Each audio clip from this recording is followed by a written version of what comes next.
Hi everybody, it's me, Billy, and I create things.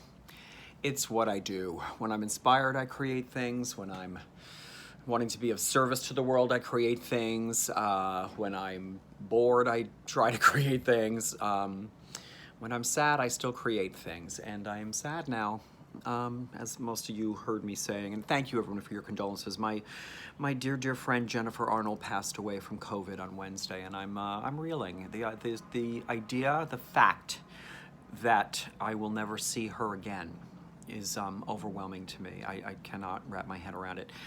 And Jennifer was also someone that created. As a matter of fact, this is so funny. I've been making masks. This is my little look at this nuns on this one. I think that this square of fabric, quilting fabric, I think Jennifer gave it to me, and I may be wrong. But I was looking forward to making my little COVID mask and showing it to her, and then started with the whole, where is she? I haven't heard from her, and then it unfolded that she had been on a ventilator and she died. But Jennifer also created. I was making masks just out of scraps of fabric. These are getting sent to a friend of mine in Florida. I don't have enough fabric to make them for hospitals or anything, and I feel I've gone through a guilt of watching people from my union crank out 500 and send them to Bellevue, and 5,000 and send them over to Ohio, and 600 million and send them over to, I mean, where did you get all that fabric? First of all, I'm going to say, I'm not the first one to say it, but who's laughing at the fabric hoarders now?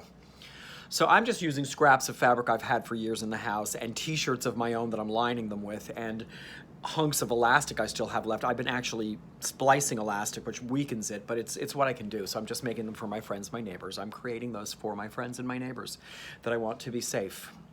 And once I'm done with all this, now I got to clean up because I'm making the Easter bonnet. If any of you have been following that journey for Broadway Cares Equity Fights AIDS, I'm making one bonnet to rule them all here in the apartment. So I'm going to create that. Jennifer loved Easter bonnet. She was also part of the Broadway community, and she never missed that event and wanted to know what I was making this year and was very much a supporter and on board with that. So I'm going to create it with her at my side this year. I'm going to try not to cry.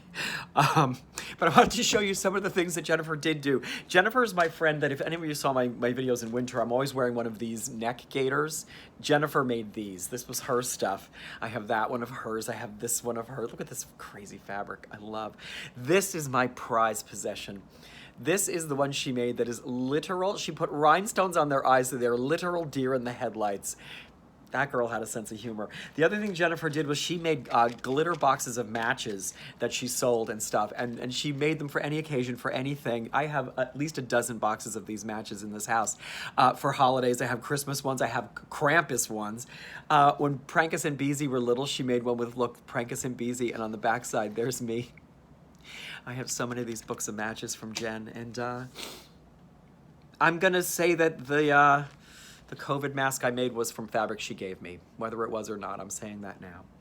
And another friend suggested that maybe everything I stitch from now on, I should add one extra stitch at the end and call it the Jen stitch. So, okay, I am sad. I am devastated. I am in disbelief of what is currently a reality. But I'm gonna create. I'm going to put away the sewing crap right now because there's no more t-shirts to cut up and there's no more elastic to sew onto it at this point. And I'm going to start working on this Easter bonnet. And I'm going to think of Jen saying, ooh, what are you making this year? So do what you can. Create what you can. All right. Love you. Goodbye.